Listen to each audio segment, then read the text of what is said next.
Hello my friends, maybe you have the doubts. If you have two cards but you only have one smartphone, how to control your two cards? You can choose our cardot products. Our products can do it. Now I will show the function to you. For example, this product install your card and this product install your another card.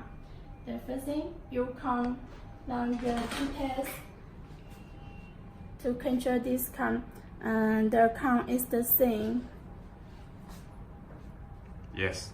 Now you can control your card like this. Shake. Lock. Good. And lock. Very good. Now you can choose another card. This one. The second one. The second one, yeah. Okay. Now, The same ID. now Okay. you can control this card Okay, please show like me. this. Show the phone.